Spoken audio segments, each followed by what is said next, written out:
अलबेले किस्सों की दास्तां के सिलसिले शुरू हुए बनके कहानियां कहानियां।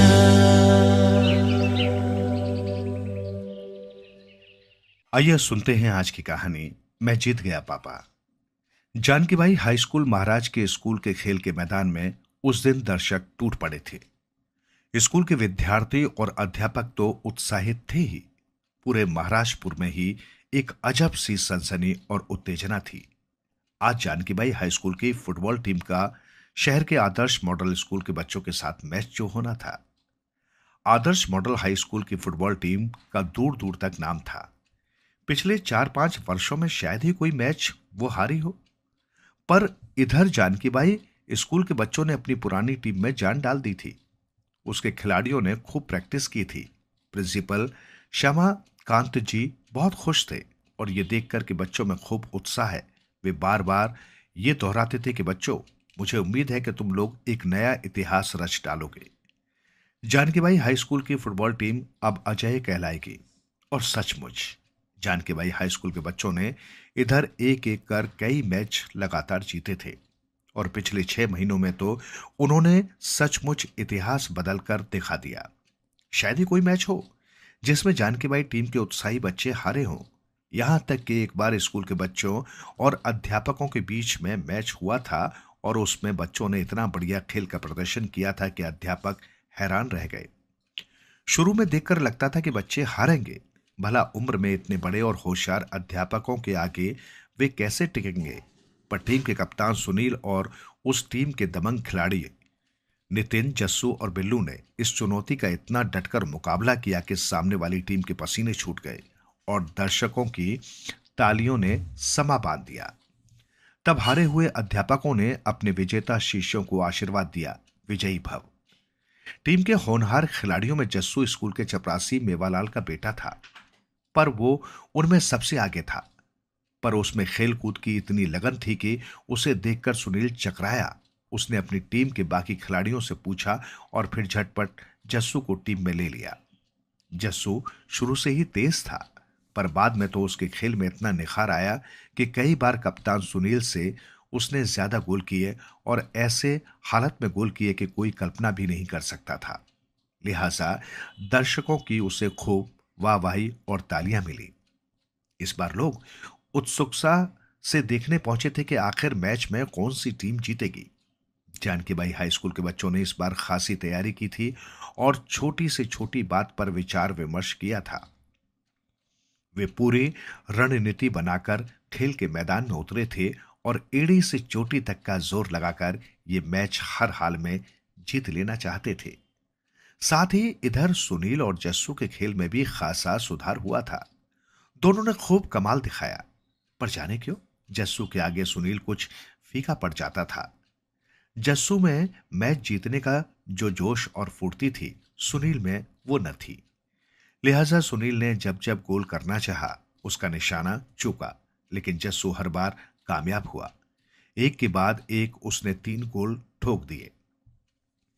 दर्शकों ने खूब तालियां बजाकर उसका स्वागत किया। लग रहा था महाराजपुर के दर्शकों ने ऐसा फुटबॉल खिलाड़ी कभी देखा ही नहीं। पर इस पर सुनील के पापा श्रीवास्तव साहब, जो शहर के कपड़ा मिल के मैनेजर थे, जाने क्यों कुछ छिड़ गए। बड़े हो या छोटे, सभी जस्सू के गोल करने पर जोश में भरकर तालियां बजा रहे थे। पर श्रीवास्तव साहब के हाथ एक बार भी नहीं उठे, बल्कि उनका चेहरा मानो सफेद हो गया था। घर आकर उन्होंने सुनील को बुलाया, कहा, मैंने तुम्हें कहा था ना, इस चपरासी के बेटे को ज्यादा लिफ्ट मत दो, पर तुम नहीं माने और आज देख लो। सुनील हक्का बक्का, वो समझ नहीं पाया कि पापा कहना क्या चाहते हैं। उसे तो लगा था कि उसकी टीम जीती है तो पापा खुश होकर उसकी तारीफ करेंगे। पर मैंने प्रिंसिपल श्यामाकांत से जी से कहा है कि वे उसे स्कूल से निकाल दें। ऐसे गंदे बच्चे को मैं बिल्कुल पसंद नहीं करता, जो इतना घमंडी और खुदगर्ज हो। हर बार तुमसे बॉल छीनकर उसने आगे बढ़ाकर गोल किया, हर बार, ताकि कहते कहते सुनील के पापा का चेहरा मारे क्रोध के लाल हो गया। नहीं पापा, ऐसा तो नहीं। सुनील हक्का बक्का था और पापा की बातें उसे अजीब लग रही थी। पर उनका विरोध करने का मतलब था उनका गुस्सा और भड़काना, लिहाजा वो चुप हो गया। शायद कुछ देर बाद शायद पापा का गुस्सा शांत हो जाए, सोचकर सुनील बाहर लॉन में चला गया और वहां खेलती हुई चिड़ियों को देखने लगा। उसके बाद भी सुनील जस्सू के साथ अपने स्कूल की फुटबॉल टीम में खेलता रहा, पर जाने क्यों उसका मन भी बदल सा गया था।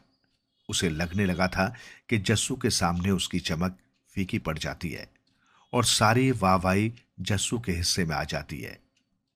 यूं होते होते जो नहीं होना था वही हुआ, यानी सुनील और जस्सू की दोस्ती में दरार पड़ गई।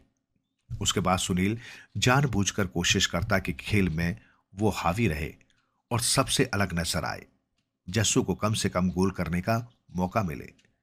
पर जस्सू ने जाने कैसा जादू साध रखा था कि वो दूर से भी किक करता तो बॉल सीधी गोल में जाती और कई बार तो उसका खेल इतना लाजवाब होता कि विपक्षी टीम के खिलाड़ी भी उसकी जी भरकर तारीफ करते।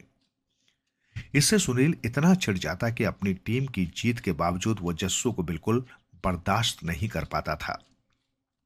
एक दो बार तो हालत ये हुई कि विपक्षी टीम के कप्तान ने जस्सू का कमाल देख जमकर दाद दी। सुनील भाई, तुम्हारी टीम में जस्सू अनोखा खिलाड़ी है, वो तो जैसे फुटबॉल का जादूगर है, मेरी ओर से उसे बधाई देना।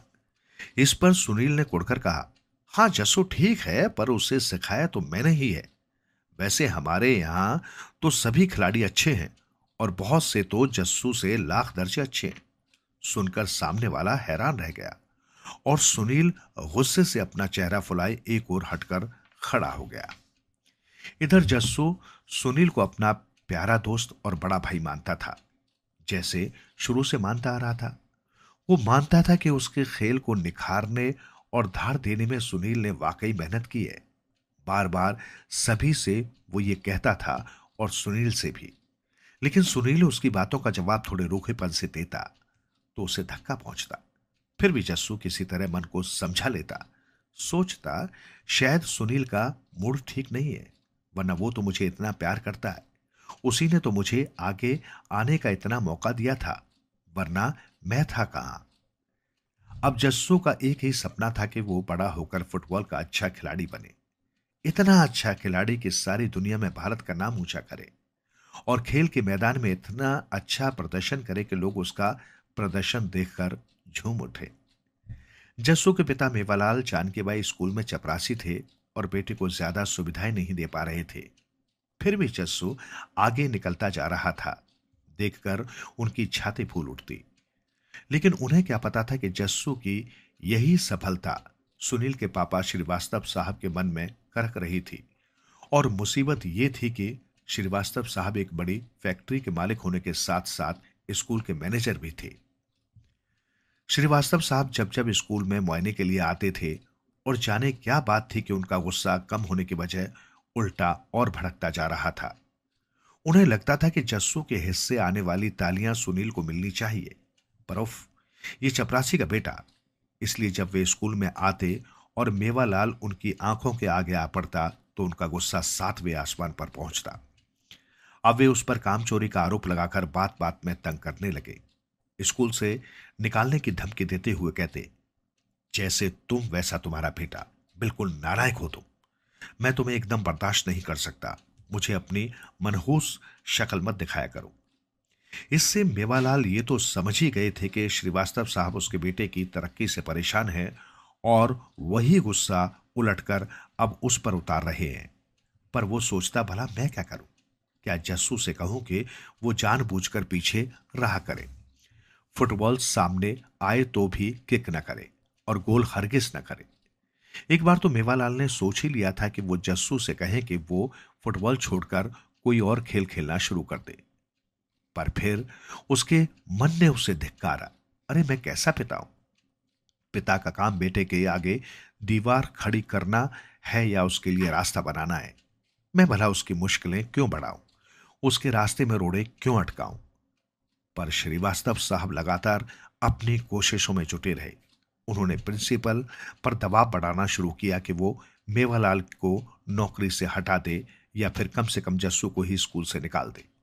प्रिंसिपल मेवालाल को भी चाहते थे और जस्सू को तो जी जान से प्यार करते थे।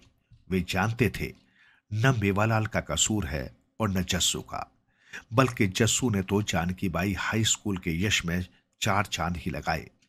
पर उन पर श्रीवास्तव साहब का दबाव इतना बढ़ता जा रहा था कि आखिर न चाहते हुए भी उन्हें अप्रिय निर्णय लेना पड़ा। हाँ, जस्सू को बिना बात स्कूल से निकालने की बजाय उन्होंने यही उचित समझा कि उसे अलग से बुलाकर समझाया जाए। जस्सू को एकांत में बुलाकर उन्होंने प्यार से उसके सिर पर हाथ रखते हुए कहा, बेटे, आज मुझे एक ऐसा फैसला लेना पड़ रहा है जिसके लिए जिंदगी भर मैं शर्मिंदा रहूंगा और तुमसे आंख नहीं मिला पाऊंगा। मैं चाहता हूं कि तुम इस स्कूल से नाम कटवा लो, क्योंकि श्रीवास्तव साहब का दबाव मुझ पर बढ़ता जा रहा है। वे तुमसे और तुम्हारे पिता मेवालाल दोनों से बेहद नाराज हैं। पर मेवालाल को नौकरी से निकालूं तो तुम्हारे घर पर ज्यादा संकट आ जाएगा। इसलिए बेहतर है कि तुम ही स्कूल छोड़ दो। हाँ, मेरा प्यार, मेरा आशीर्वाद हमेशा तुम्हारे साथ रहेगा और मुझे उम्मीद है एक दिन तुम बहुत बड़े खिलाड़ी बनोगे और दूर दूर तक तुम्हारा नाम होगा। कहते कहते प्रिंसिपल जी की आंखें भीग गई और जस्सू तो एकदम हक्का बक्का रह गया। हाँ, पर पिछले कुछ दिनों से उसके पापा ने इशारों में उसे बहुत कुछ बता दिया था। तब से वो समझने लगा था कि श्रीवास्तव साहब कुछ न कुछ गड़बड़ तो करेंगे ही। उसने किसी तरह मन को पक्का किया, प्रिंसिपल जी के पैर छुए और उन्हें प्रणाम करके बाहर आ गया। अब जानकी बाई हाई स्कूल की फुटबॉल टीम में जस्सू नहीं था, फिर भी दूर दूर तक उसका वैसा ही नाम था और वो काफी शक्तिशाली टीम मानी जाती थी। जस्सू ने इस टीम को बिजली जैसी फुर्ती दे दी थी। अब जस्सू भले ही चला गया हो, मगर टीम तो ताकतवर थी ही। जस्सू के जाने के बाद भी जानकी बाई हाई स्कूल की फुटबॉल टीम ने कई मैच जीते, कई इनाम और शील्ड उसे मिली। जस्सू के हिस्से में आने वाली तालियां अब सुनील को मिलती। श्रीवास्तव साहब इससे खासे खुश थे, पर जस्सू को भीतर ही भीतर कचोट होती। वो अंदर ही अंदर आंसू बहाता, फिर किसी तरह मन को समझा लेता, सोचता, अच्छा रहा कि श्रीवास्तव साहब का गुस्सा मुझ पर ही उतरा। अगर वे मेरे पापा को नौकरी से निकाल देते तो। शहर में जानकी बाई स्कूल और आदर्श मॉडल स्कूल की टीमें ही फुटबॉल में सबसे आगे थीं और महीने में एक बार उनका मैच जरूर होता था। और मैच खाली स्कूल के बच्चों के लिए ही नहीं, बल्कि पूरे महाराजपुर शहर के लोगों के लिए खासे रोमांच की शक्ल ले लेता। जस्सू के जाने के बाद भी जानकी बाई हाई स्कूल की फुटबॉल टीम ने लगातार 3 बार आदर्श मॉडल हाई स्कूल की टीम को हराया था।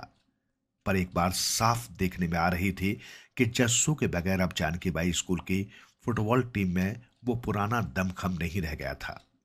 देखने वाले सभी दर्शक ये महसूस कर रहे थे। उधर आदर्श मॉडल हाई स्कूल की फुटबॉल टीम में एक अलग तरह की खलबली मची हुई थी।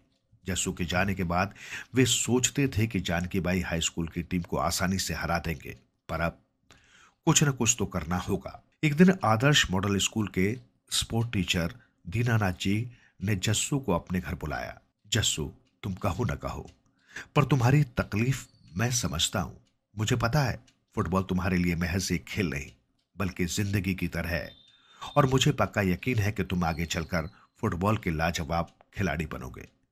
पर तुम्हारे साथ जो कुछ हुआ उसे देखकर मैं ही नहीं, बल्कि हर सच्चे खिलाड़ी और सच्चे इंसान को दुख होगा।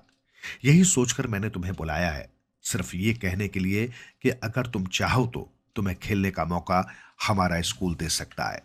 तुम चाहो तो आदर्श मॉडल स्कूल में न सिर्फ कल से ही तुम्हारा एडमिशन हो जाएगा, बल्कि तुम्हारी फीस भी माफ कर दी जाएगी और कल से ही हमारी फुटबॉल टीम के कप्तान तुम होगे जस्सू। सुनकर जस्सू को यकीन नहीं हुआ। खुशी के मारे उसकी आंखों में आंसू छलछला रहे थे। बोला, सर, आप सच कह रहे हो ना? मैं वादा करता हूं कि मैं इसकी पूरी कोशिश करूंगा। दीनानाथ जी बोले, आज ही मैं प्रिंसिपल मनचंदा जी से बात करूंगा। मुझे यकीन है कि वे जरूर मान जाएंगे। वैसे भी वे तो हर पल तुम्हारी तारीफ करते हैं। और सचमुच जैसे आदर्श मॉडल हाई स्कूल के स्पोर्ट्स टीचर दीनानाथ जी ने कहा था, वही हुआ। जस्सू का आदर्श मॉडल हाई स्कूल में दाखिला हो गया और उसके साथ ही वो आदर्श मॉडल स्कूल की फुटबॉल टीम का कप्तान भी बन गया। उस दिन आदर्श मॉडल स्कूल की पूरी फुटबॉल टीम रोमांचित थी और पूरे स्कूल में इस कदर खुशी की लहर दौड़ गई जैसे जस्सू का आना किसी अनोखे पर्व की तरह हो। और जस्सू, उसने उसी दिन से खेल के मैदान में इस कदर जोरदार अभ्यास करना शुरू कर दिया मानो उसके खेल की शुरुआत तो अब हुई है। कोई 15 दिन में जस्सू ने न सिर्फ अपने खेल में नई धार पैदा की बल्कि आदर्श मॉडल हाई स्कूल की टीम में भी नई जान पैदा कर दी। कोई 15 दिन इसमें लगे और इस बीच शहर के दूसरे स्कूलों की 2 टीमों को उसकी टीम ने इतने मजे में हरा दिया कि लोग जान गए कि अब आदर्श मॉडल हाई स्कूल की टीम पुरानी वाली टीम नहीं रही। जस्सू के रूप में उसे एक जादूगर मिल गया और अब कुछ ही रोज बाद वो रोमांचक मैच होना था जिसका पूरे महाराजपुर शहर के लोगों को इंतजार था। ये जानकी बाई हाई स्कूल और आदर्श मॉडल हाई स्कूल की टीमों के बीच खेले जाने वाला रोमांचक मैच था। अब स्थितियां बदल चुकी थी और एक नया इतिहास खुद को लिखे जाने की प्रतीक्षा में था। बिन कहे महाराजपुर के लोग ये जान रहे थे, सबकी आंखों में गहरी उत्सुकता थी। पूरे महाराजपुर में एक तरह की सनसनी और उत्तेजना का माहौल था।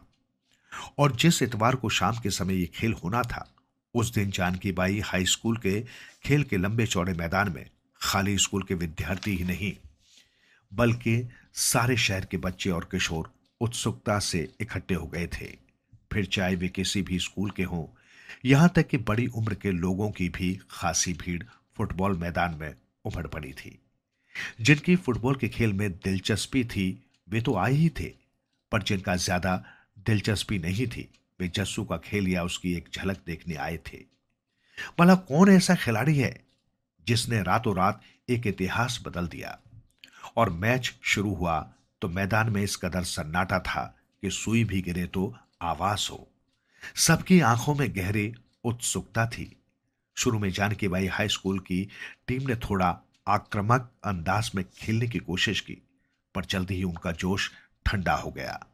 जब आदर्श मॉडल हाई स्कूल की टीम ने खेल शुरू होने के 5-7 मिनट के अंदर ही लगातार 2 गोल कर दिए और ये दोनों गोल जस्सू ने किए थे।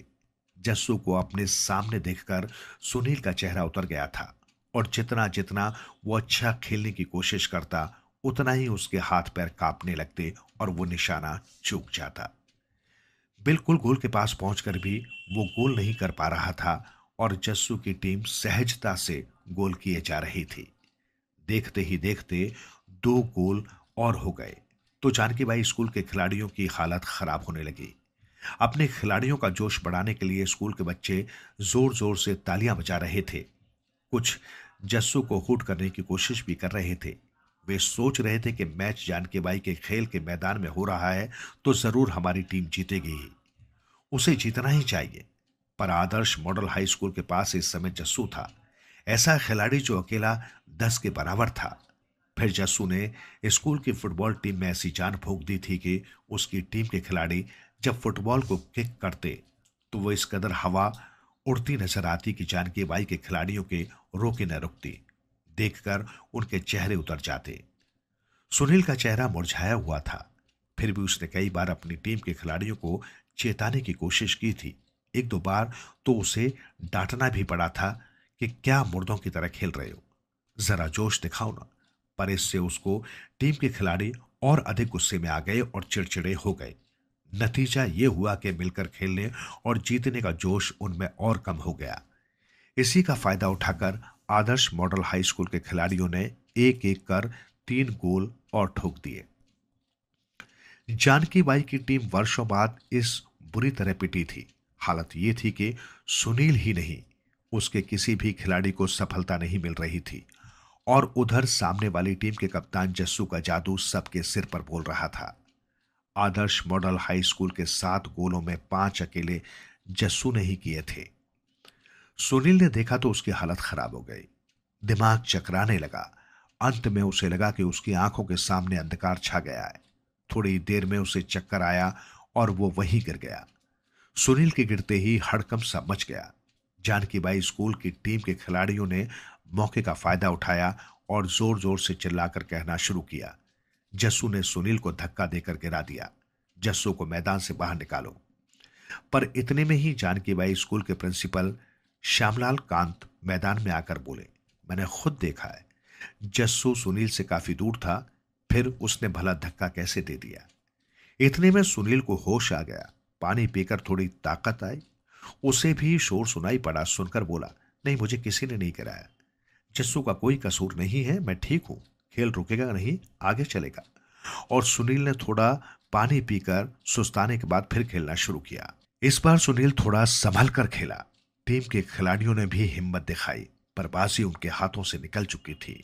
खेल पूरा होते होते आदर्श मॉडल स्कूल की टीम के पूरे 9 गोल हो चुके थे और सुनील की टीम एक भी गोल करने में कामयाब नहीं हो पाई थी। दर्शकों ने तालियां बजा बजाकर और झूम झूम कर जस्सू को बधाइयां दी, पर जस्सू का कहना था, हमारे सब खिलाड़ी बहुत अच्छे खेले और कई तो मुझसे भी अच्छा खेले।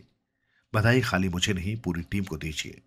यहां तक कि उसने सुनील के खेल की भी जमकर तारीफ की। बोला, जानकी बाई की टीम भी अच्छा खेली, पर हमने टीम भावना और जीतने का जोश ज्यादा था, इसलिए हम जीते। देखते ही देखते जस्सू के साथियों ने इकट्ठे होकर उसे सिर पर उठा लिया और जुलूस बनाकर जस्सू जिंदाबाद के नारों के साथ आगे चल पड़े। तभी जस्सू को दूर एक पेड़ के नीचे खड़े अपने पापा दिखाई दिए। वे संकोच के मारे पास नहीं आए थे और दूर से ही बेटे के खेल का पूरा आनंद ले रहे थे। पापा को देखते ही जस्सू को जाने क्या हुआ कि वो तेजी से उछला और दौड़ते हुए पापा पापा चिल्लाते हुए उनके पास जा पहुंचा। पापा के पास जाते ही उनके पैर छूकर बोला, पापा पापा मैं जीत गया पापा, आपका जस्सू जीत गया। अब उसे कोई पहले की तरह स्कूल से नहीं निकाल सकता। हाँ बेटा। मेवालाल के मुंह से ये शब्द निकले तो साथ ही उनकी आंखों से 2 बूंद आंसू भी निकल पड़े। ये खुशी के आंसू थे। थोड़ी देर में बच्चों का एक बड़ा काफिला जुलूस की शक्ल में जस्सू को कंधे पर उठाए पूरे महानगर की गलियों और सड़कों पर घूम रहा था। सुनील के पापा श्रीवास्तव साहब ने अपने घर की छत से जस्सू और उसके जुलूस को देखा तो उनका चेहरा स्याह पड़ गया, जिसे वे कल तक चपरासी का बेटा कहकर धिक्कारते थे। आज देखते ही देखते वो पूरे शहर का हीरो बन गया था। आइए सुनते हैं आज की कहानी तेजी मोला। तेजी मोला को अपने पैदा होने से पहले से ही बहुत परेशानियां उठानी पड़ी थी और उसके बाद भी उसे जीवन में कई कठिनाइयों का सामना करना पड़ा। तेजी मोला के जन्म लेने से 3 हफ्ते पहले उसकी मां नियोमोली ने इतने सारे संतरे, पके हुए आड़ू और इतने सारे चिकने बीज खा लिए थे कि उसे अपने बचपन में सुनी वे बातें याद आ गई थी। अगर आप गलती से बीज निगल जाते हो तो रातों रात एक पेड़ में तब्दील हो जाते हो। डर के मारे वो उस रात सो नहीं पाई और अजीब अजीब सपने उसे आते रहे कि वो अलग अलग तरह के पेड़ों में बदल गई है। सुबह उसने अपने पति धनीराम को सपनों के बारे में बताया। वो एक व्यापारी था और अक्सर काम के सिलसिले में बाहर रहता था। धनीराम ने उसे समझाया कि उसके सपनों का कोई मतलब नहीं है। यही नहीं, उसकी दाई अगुनी ने यह भी कहा कि उसे सपने में चुके हरे भरे आम और अन्य पेड़ दिखाई दिए हैं तो इसका अर्थ है कि वो एक स्वस्थ बच्चे को जन्म देगी और संतान सुख भोगेगी। पर अगहुनी की बात गलत साबित हुई और बच्ची को जन्म देते ही नियोमोली की मृत्यु हो गई। बच्ची की आवन नाल काटते हुए अगहुनी ने देखा कि वो छोटी नन्ही कलियों में बदल रही है। जब तक उसने बच्ची को नहलाया वे कलियां पूरी तरह पत्तियों का रूप ले चुकी थी। हालांकि उसने उन्हें एक एक कर चुनना शुरू कर दिया था, पर वे उसके शरीर के विभिन्न हिस्सों से किसी घास की तरह उगने लगी थी। जब तक नियोमोली की पलकों को उन पत्तियों ने ढका वो मर गई, क्योंकि पत्तियां द्वारा उसके शरीर से सारे रक्त को चूस लेने के कारण वो सांस नहीं ले पा रही थी। अगहुनी ने पूरी कोशिश करके उसके शरीर को साफ किया ताकि किसी को इस बारे में पता न चले और उसके बाद ही सबको बच्चे के जन्म की सूचना दी। उसने धनीराम से ये भी कहा कि क्योंकि वो न्यूमोली को अपनी बहन की तरह मानती थी, इसलिए जब तक तेजी मोला शादी के योग्य नहीं हो जाती और किसी योग्य वर से उसका विवाह नहीं हो जाता, वो उसकी देखभाल करना चाहेगी। असल में उसे डर था कि कहीं शिशु के शरीर में से भी पत्तियां न फूटने लगे और उसकी भी मृत्यु न हो जाए। धनीराम ने अपने घर के पिछवाड़े में उसके लिए एक घर बनवा दिया ताकि वो वहां रहते हुए बच्ची की देखभाल कर सके। वैसे भी उसका कोई रिश्तेदार नहीं था। तेजी मोला को सब प्यार से तेजी कहते थे। गांव वालों के जोर देने पर धनीराम ने दूसरा विवाह कर लिया ताकि तेजी को मां का प्यार मिल सके। इस बीच अगहुनी तेजी मोला के शरीर से कम 4 बार अलग अलग तरह की पत्तियां निकाल चुकी थी। ऐसा करने के लिए वो कभी उसे हल्दी का लेप लगाती तो कभी सोयाबीन का लेप, ताकि उसे पत्तियां खींचकर निकालनी न पड़े। इस तरह के लेप लगाए जाने की वजह से तेजी मोला के रंग में लगातार निखार आता जा रहा था और उसकी सौतेली माँ रमोला उससे देख जहां हैरान रह जाती, वहीं उसे जलन भी होती। उसका खुद का रंग काला था और तेजी मोला न सिर्फ सुंदर थी वरन उसकी आंखें भी एकदम अंडाकार थीं और पलकें घनी थीं। पर अगहुनी को हमेशा उसकी चिंता सताई रहती थी कि कहीं उसे भी कुछ न हो जाए। 2 हफ्ते पहले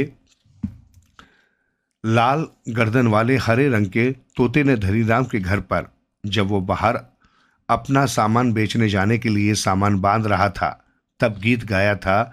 अगहुनी की सोते सोते ही मृत्यु हो गई। तोते ने ये गीत गाया था, जब तुम मुझे देखते हो तुम नाराज हो जाते हो। तुम्हारी बेटी एक खूबसूरत युवती बन गई है। तुम शहर से उसके लिए वर कब लेकर आओगे? तोते की आवाज बहुत ही कर्कश और तेज थी, जिसे सुनकर धनीराम को अपनी दूसरी पत्नी का ध्यान आ जाता, जो बहुत ही लड़ाकू किस्म की स्त्री थी। गांव में वो सबसे लड़ती रहती थी और तेजी मोला के साथ नौकरों की तरह व्यवहार करती थी।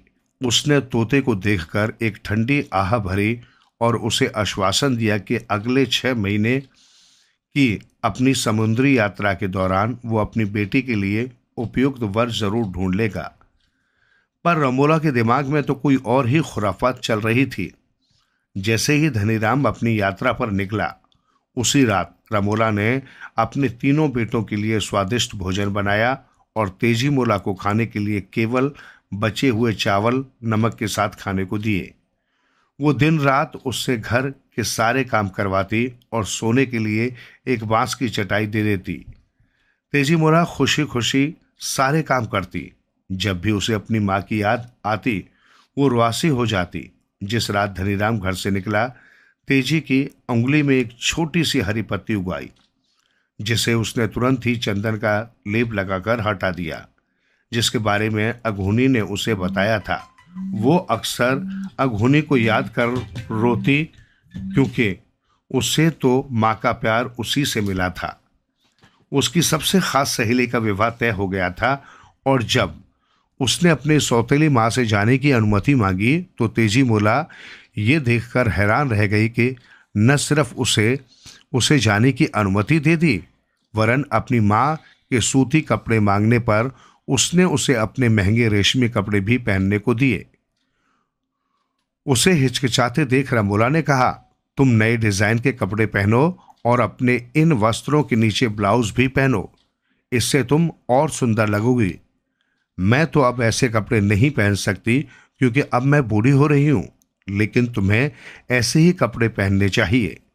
अपनी सहेली के विवाह में तुम खूब सज कर जाओ, पर क्या तुम अकेली वहां जा सकोगी?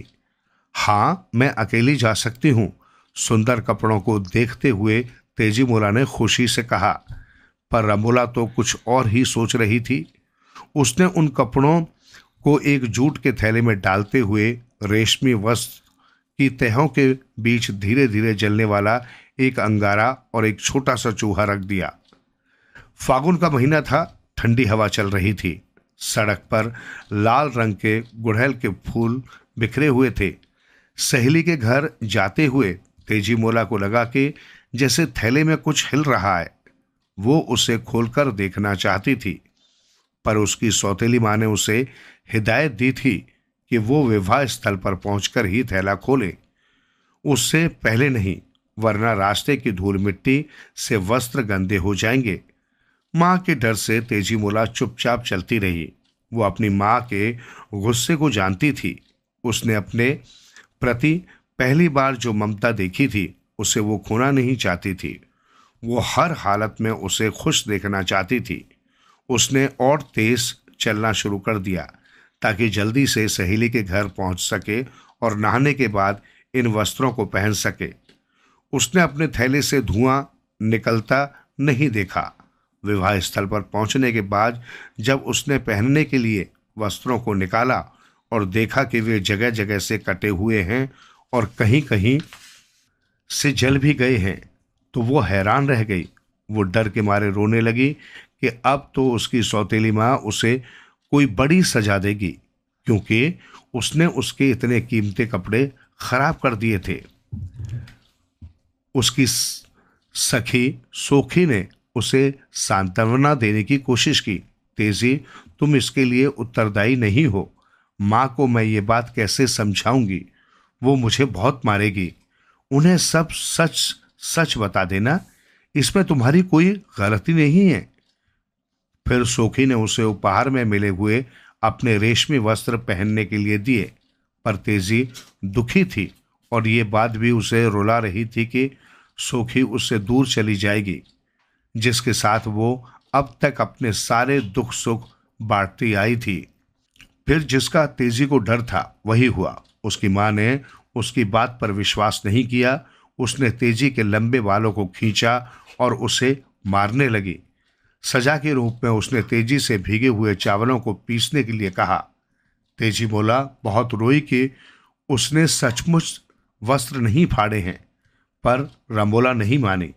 वो तो कब से तेजी को मारना चाहती थी और अब इस सुनहरे अवसर को वो गंवाना नहीं चाहती थी, खासकर जब उसके पिता भी घर पर नहीं थे। उसने चावल पीस रही तेजी मोला के दाएं हाथ को ही चावल के साथ पीसना शुरू कर दिया और उससे कहा कि अब वो पीसने के लिए अपने बाएं हाथ का इस्तेमाल करे।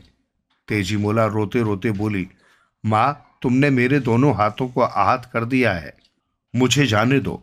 रमोला ने उससे कहा कि वो अपने सिर से चावल पीसे और फिर लकड़ी के डंडे से उसका सिर ही तोड़ दिया। रमोला ने उसके शव को पिछवाड़े में दबा दिया। जैसे ही रमोला वहां से हटी, तेजी मोला का मांस धीरे धीरे फूटकर कद्दू की एक बेल में बदल गया। उसकी वाहिकाओं ने मिट्टी से रक्त चूस लिया और उससे पौधे का पोषण होने लगा। पत्तियां, टहनियों और जड़ों ने तेजी मोला की आत्मा को सुरक्षित रखा। दोपहर में जब ठंडी हवा बह रही होती तो पिछवाड़े में खड़ा कद्दू का पौधा गीत गाता और अपने फूलों की खुशबू बिखेरता रहता। लोगों को इसमें कुछ भी अजीब नहीं लगता था, क्योंकि ऐसी ठंडी दोपहर में अक्सर हवा में ऐसे गीत बहते थे, खासकर जब अपनी मादा कबूतर को लुभाने के लिए नर कबूतर गुटरगू करते थे। बेल वाले पौधे द्वारा गाए जाने वाला गीत बहुत ही मधुर होता था। लगता था कि कहीं बहुत दूर कोई स्त्री गा रही है। जब पड़ोसियों ने तेजी मोला के बारे में पूछा तो रमोला ने कहा कि वो अपनी सहेली के घर गई है, कुछ महीनों बाद वापस आ जाएगी। अपने अपराध बोध की वजह से शायद रमोला पिछवाड़े में जाती ही नहीं थी। एक दिन एक दुबली पतली स्त्री उससे भीख मांगने आई और कद्दू की मांग की। रमोला उसकी बात सुन हैरान रह गई। वो उस पर चिल्लाई, तुम बेवकूफ़ हो क्या? मैंने तो हफ्तों से कद्दू नहीं पकाया है, यहाँ तक कि रोहू मछली के साथ खाने के लिए भी नहीं। मैंने अपने बेटे को आज ही बाजार भेजा है कि वो कहीं से अच्छा कद्दू ले आए, पर तुमने कहाँ से मेरे घर में कद्दू देख लिया? मैं झूठ नहीं बोल रही हूँ। आप इस घर की मालकिन हैं और अगर आप मुझे कद्दू नहीं देना चाहती हैं तो कोई बात नहीं। उसने बहुत सम्मान से रमोला के सामने अपनी बात रखी। स्त्री जाने को मुड़ी। रमोला हैरानी से बोली, मुझे नहीं पता कि तुमने कद्दू कहाँ देखा है, पर अगर ऐसा है तो खुद ही जाकर ले लो। कुछ क्षण बाद वो स्त्री चिल्लाती और रोती हुई वापस आई और बेहोश हो गई। रमोला के तो जैसे होश ही उड़ गए। बड़बड़ाती हुई वो अंदर गई और पानी लाकर उस स्त्री पर छिड़का। क्या तुम ठीक हो? क्या हुआ? तुमने क्या देखा? होश आने पर स्त्री ने अपनी घबराई हुई नजरें चारों ओर घुमाई। वो अभी भी कांप रही थी और पसीने से तर थी। उस बेल में भूत है। वो कहती है कि वो तेजी मुला है और उसकी सौतेली माँ ने रेशमी वस्त्र खराब हो जाने की वजह से उसकी हत्या कर दी है। वो कौन है? ये सुन रमोला बरामदे में इधर उधर चक्कर काटने लगी। उसे डर लग रहा था क्योंकि पड़ोसी अक्सर उससे पूछते ही रहते थे कि तेजी मुला अभी तक वापस क्यों नहीं आई। अचानक उसके मन में एक विचार कौन था, आखिर वो एक बेल ही है, वो तो मर चुकी है। वो एक बड़ी सी कुल्हाड़ी लेकर पिछवाड़े में गई और बेल से सटकर खड़ी हो गई ताकि गाना सुन सके। उसने सुना कोई विवाह के समय गाए जाने वाले विदाई गीत गा रहा है। तुरंत उसने बेल के टुकड़े टुकड़े कर दिए। पौधे के कोमल बीज चारों ओर बिखर गए। उनका रस उसके सफेद कपड़ों पर पड़ा तो निशान बन गए। वो बुरी तरह से हाँफ रही थी और उसके माथे से पसीना बह रहा था। उस पौधे में 459 बड़े कद्दू लगे हुए थे।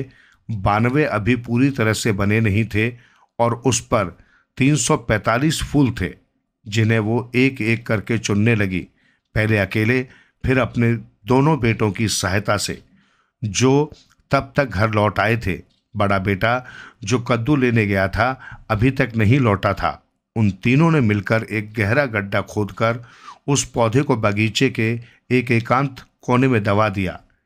इस बार जहां इस पौधे की पत्तियां, टहनियां, बीज, जड़ आदि दबाए गए थे, वहां पर गहरे लाल रंग के आलू बुखारे के फल जैसा पौधा उगाया। कुछ हफ्तों बाद गांव के कुछ गाय चराने वाले रमोला के पास पके हुए आलू बुखारे मांगने आए, पर उसने उनकी बात नहीं सुनी और नारियल कसने बैठ गई। तभी एक एक कर आलू बुखारे धरती पर गिरने लगे। एक आलू बुखारे के मुंह से गाढ़ा झाग निकलकर बहने लगा। एक आलू बुखारा वहां बैठकर किसी बच्चे की तरह रोने लगा। फिर उनमें से एक गाने लगा, अपने हाथ फैलाने की हिम्मत मत करना, मैं कोई आलू बुखारे का पेड़ नहीं हूँ। मुझे तो रेशमी वस्त्रों की वजह से पीसकर यहाँ दबा दिया गया है। ये मैं हूँ तेजी मोला। जब धनीराम गांव लौटा तब तक शरद ऋतु आ चुकी थी। पके धान के खेत सुनहरे लग रहे थे और एकदम स्वच्छ आकाश का स्वागत कर रहे थे, जिस पर सरसों के खेतों में खिले नन्हे पीले फूलों की तरह करोड़ों तारे टिमटिमा रहे थे। असम के एक सुदूर बसे गांव में उसकी मुलाकात एक व्यक्ति से हुई थी जो उसे अपनी बेटी के लिए उपयुक्त वर लगा था। मेहनती व बलिष्ठ कद काठी का वो आदमी बड़ों के पैर छूता था, अपनी बाकी बात सुनता था और अपनी दादी की सिलबट्टे पर चूना सहित पान पीसने में मदद करता था। उसमें कोई भी बुरी आदत नहीं थी। वो रोज नहाता था, इसलिए उसका शरीर चमकता रहता था। नाव धनीराम के गांव के करीब पहुंच रही थी। बहते पानी की आवाज पैदा हो रही थी जो किसी गीत की तरह लग रही थी। वो अपने साथ बहुत तरह का सामान लाया था। तभी उसकी नज़र पानी में खिले कमल पर गई। ऐसा कमल उसने अपनी जिंदगी में कभी नहीं देखा था। वो बांस से बनी छतरी जितना बड़ा था।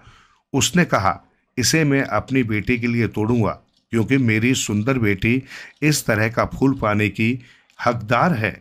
जैसे ही धनीराम उसे तोड़ने के लिए आगे बढ़ा कि तभी वो कमल अपनी दुख भरी कहानी सुनाने लगा, जिसमें वो चूहे, अंगार और अपनी सखी के विवाह की बात कर रहा था।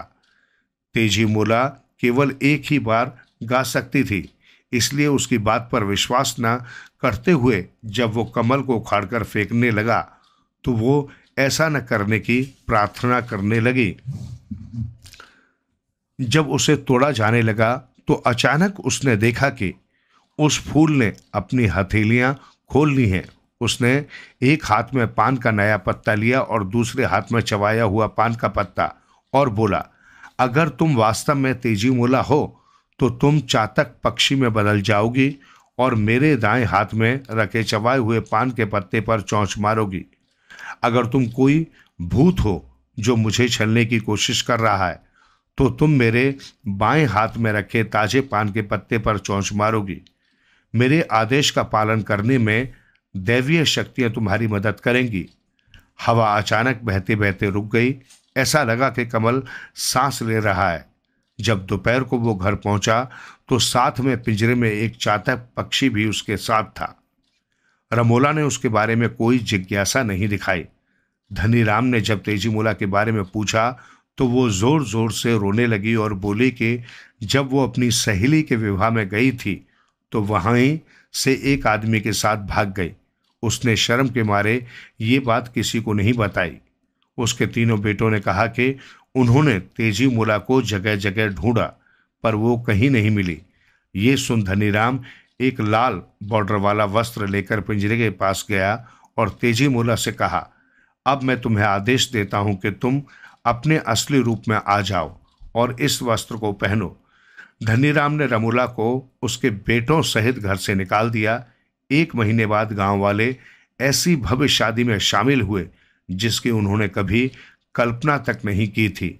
रमोला को उसके बाद किसी ने नहीं देखा। हालांकि गांव के बाहरी हिस्से में रहते हुए तीनों बेटे तेजीमोला के खिलाफ कोई न कोई षड्यंत्र रचते रहे पर कभी सफल नहीं हुए। तेजीमोला अपने पति के साथ सुखमय जीवन व्यतीत करती रही।